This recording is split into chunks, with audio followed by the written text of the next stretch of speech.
अस्सलाम वालेकुम व्यूवर्स, आज हम बात करेंगे पंजाब के उन कब्ज़ा माफियों के ख़िलाफ़ जिनके दिन गिने जा चुके थे। एक ऐसा ऑर्डिनेंस जिसका नाम the Punjab protection of ownership of immovable property 2025, जो कि कब्ज़ा माफियों के लिए मौत का फरिश्ता साबित हुआ। गुज़िश्ता एक महीने के अंदर तकरीबन 13,000 से ज़ायद कब्ज़े मालकान को वापस दिलवा दिए गए, और ये कब्ज़े वो थे जो ओपन एंड शट थे।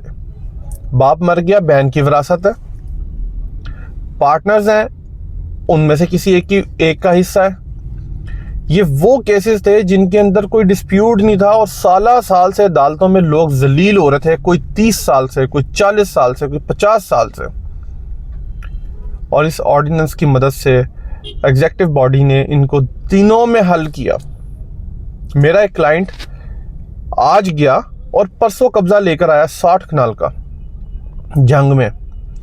तो ऐसे लोगों को, बहुत सारे लोगों को कब्जे मिले, बहुत सारे लोगों को फ़ायदा हुआ। अब आप समझते हैं कि जितने भी सियासतदान हैं, जितने भी ये ब्यूरोक्रेट्स हैं, जितने बिजनेसमैन हैं, आप अपने राइट लेफ्ट देख लें, तकरीबन हर शख्स ने किसी न किसी की जायदाद पे कब्जा किया हुआ है और गासिब बने हुए करोड़ों, अरबों, खरबों की जायदाद, मरलों, एकड़ों, मुरब्बों में ज़मीनें इन्होंने हथियाई हुई थी। अब ये कब्ज़ा माफिया भी बहुत मजबूत हो चुका हुआ है, 78 सालों में इतना मजबूत हो चुका हुआ है कि इन्होंने कोई चैन चक्कर चलाकर चीफ जस्टिस आलिया मुनीर से इन्होंने ऑर्डर लिया है, और उस ऑर्डर से इन्होंने इस जो ऑर्डिनेंस को मुअत्तल कर दिया है कोई टेक्निकल बुनियाद पे। जस्टिस साहिबा कहती हैं, हमारे लिए काबिल एहतराम है, वो कहती हैं कि एग्जीक्यूटिव बॉडी अगर सारे काम करेगी तो जुडिशरी का क्या काम है। मैं सवाल करता हूँ, आपने काम क्या किया? 50 साल से लोगों के केसेस तय नहीं हो सके आप लोगों से, और जिनके तय हुए हैं 80% out of the court settlements हैं। आपने किया क्या? अब अगर किसी को कोई मसीहा नजर आया आपको, उस पर भी मौत पड़ गई है। चले ठीक है, आप इनसे इख्तियारात ले लें, आप कर लें। सिविल जजेस तो बैठे हैं ना, हाई कोर्ट तो बैठी है, डिस्ट्रिक्ट जज तो बैठे हुए हैं, सुप्रीम कोर्ट तो बैठी हुई है ना, अभी कर लें। आप कहेंगे यही काम हम करके दिखाएंगे, 90 नहीं 60 दिन में करके दिखाएंगे। और चलो आप ये कह लें कि 5 साल बाद हम जो केसेस 5 साल के हो गए हैं उनको हम 90 दिन में कंक्लूड कर देंगे, आप ये कर लें चलें। और किसी को ये तो उम्मीद होगी ना कि 5 साल बाद हमारा काम हो जाएगा। यहाँ पे लोगों को नस्ल दर नस्ल उम्मीद नहीं रहती है आप लोगों की वजह से। अगर अब किसी ने कोई अच्छा कामकारी दिया, कोई अच्छा ऑर्डिनेंस आ ही गया, तो आप लोगों को वहां पे भी परेशानी पड़ गई है। ये माफियाज इतने स्ट्रॉन्ग हैं, इन्होंने इनके लिए 1, 2 अरब 5 अरब खर्चना कोई बात नहीं।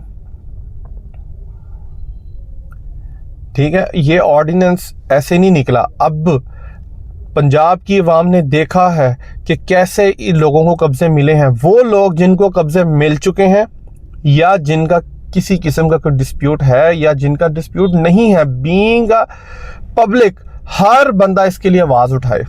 ये बहुत अच्छा ऑर्डिनेंस है। इस ऑर्डिनेंस के बाद मैं और आप सुकून से मर सकते हैं कि मेरे मरने के बाद हमारी रियासत, हमारी माँ हमारी प्रॉपर्टी की हिफाजत करेगी और हमारे बच्चों को दर बदर जलील नहीं होना पड़ेगा। चाचा, मामू, खाला, ताए, पुप्पी और हमसाया, कोई पार्टनर किसी किस्म के बाद में वो उन मेरे बच्चों की जिंदगियां बर्बाद नहीं कर देगा, बल्कि रियासत बतौर माँ मेरी प्रॉपर्टी की हिफाजत करेगी और मेरे वारसान को ईमानदारी के साथ उसके हवाले करेगी।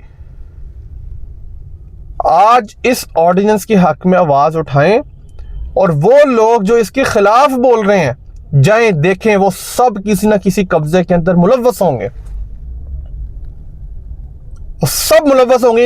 इनकी शक्लें देखें, इनके दिन गिने जा चुके हैं। ये मैं आपको फिर बता रहा हूं, ये इंशाल्लाह फिर बहाल भी होगा अल्लाह ने चाहा तो।